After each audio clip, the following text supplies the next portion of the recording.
I'm hearing a lot of knocking sounds, but for the first time in a long time, I'm not thinking Bigfoot. And that's because I've been watching the culprits for a few minutes right now.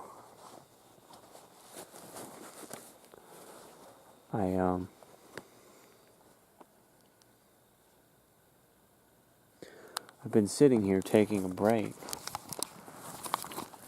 and I was watching red squirrels. And you hear that noise? It's not a bird, it's not an insect. It's squirrel chatter.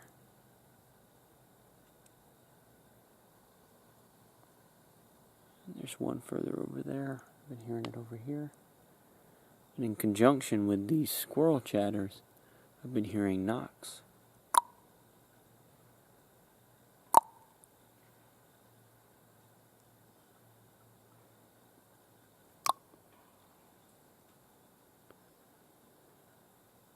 And I was sitting here watching this one in front of the trail. And I don't know if they have it strategically placed or what it is, but they have little chunks of wood.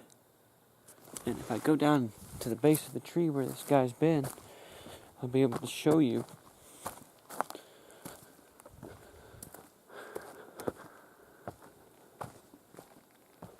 Let's see. It might be pine cones, actually. No, this looks like it right here. Something like this. And you'll see a bunch of broken limbs here at the base of these trees. Just little sticks and things like that. What happens when they fall on a branch? Let's see if we can replicate the sound. Come over here and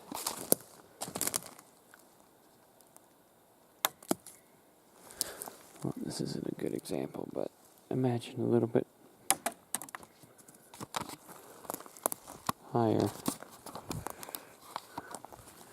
My argument is that the knocks that we're hearing aren't from striking, but from falling.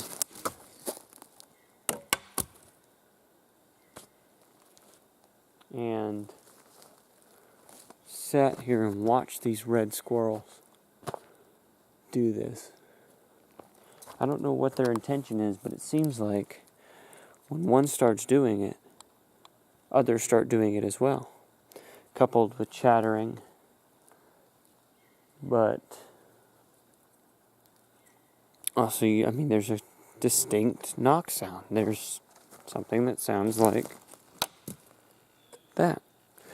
Now, it's loud enough and it's high enough up to where if it falls halfway down the distance of the tree, if it falls 20 feet, it's going to be a lot louder. And I've noticed there is some type of pattern with them.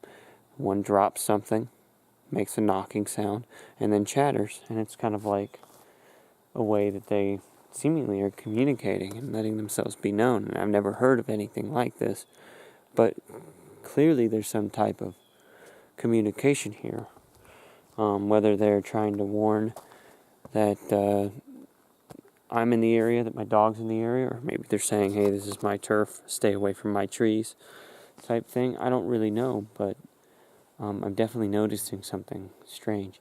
Now, the problem is, this is red squirrels. I haven't seen this behavior with any other type of squirrel, and there's different types of trees that wouldn't work as well in an environment with lots of leaves and things. So like deciduous trees, oaks and hickory and stuff like that. It wouldn't be that good for making noise, but up here you have a lot of empty branches on these coniferous trees, and it's kind of like a dead drop. And I don't know, it seems like there's some type of behavior with the red squirrels, and this could possibly identify and be the culprit for some instances of wood knocking or tree knocking.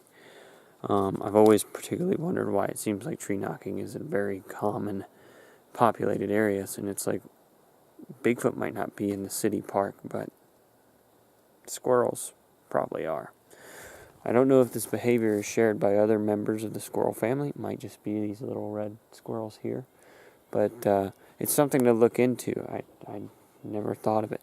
And then, of course, you have tree knocks that seemingly are talking from different ridge lines, that seemingly are interacting with one another well out of the hearing range of your typical squirrel. But and at that point, the knocking has to be much louder.